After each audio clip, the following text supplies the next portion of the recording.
Ici, tu regardes une fonction continue qui va de R dans R, et tu veux une CNS pour que f de 2x moins fx sur x admette une limite quand x tend vers 0.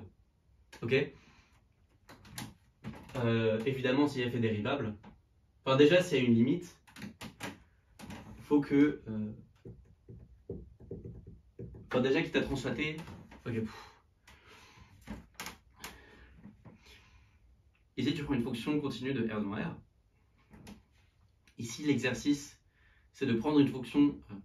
Ici, l'exercice, c'est de prendre une fonction de R dans R et de regarder avec quelles conditions est-ce que f de 2x moins f de x sur x admettent une limite lorsque x tend vers 0. Avec, tu supposes f continue en 0. Bon, je vais supposer f de 0 égale 0.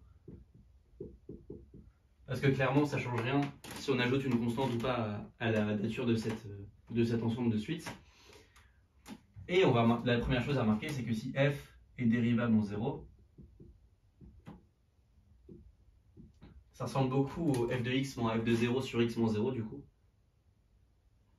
Et bah ça, c'est 2x f' de 0 plus petit o de x moins x f' de 0 sur x, ce qui tend vers f' de 0. Ok? Parce que je fais le dl à l'ordre 1 pour f', mais tu peux aussi le faire de manière un peu...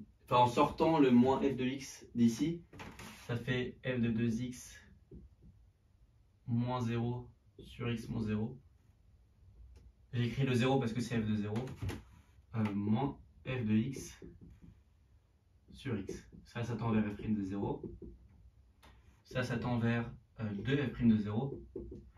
Parce que si on avait divisé par 2, ça serait la limite de f de x sur x. Voilà, ça c'est tout. Et le truc dur de cet exercice, c'est la réciproque.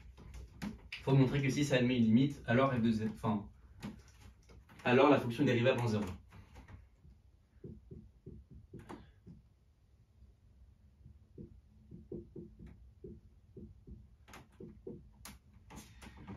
Ok.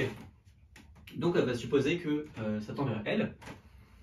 Et nous, ce qu'on veut, c'est avoir un contrôle sur f de x sur x quand x tend vers 0, parce que ça serait une caractérisation de la dérivée. Ok. Donc ce qu'on va faire, c'est qu'on va faire... On va dire que c'est somme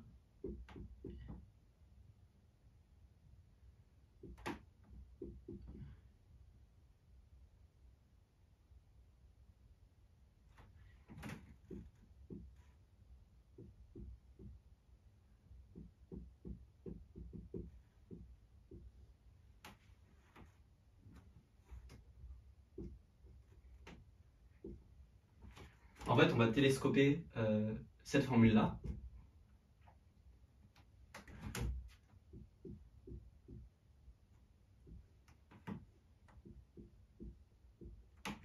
Et on a un 1 sur 2 puissance n ici qui nous garantit que la somme va converger. Parce que f est borné au voisinage de 0. Enfin, que ça, c'est borné au voisinage de 0 parce que ça admet une limite. Ok. Et maintenant, on a juste à faire une convergence dominée pour dire que ça tend quand x tend vers 0, vers somme n supérieure ou égale à 0, L, 1 sur 2 puissance n, ce qui est égal à L. Ça tend quand x tend vers 0 vers L, avec une convergence simple. Et il faut juste dominer.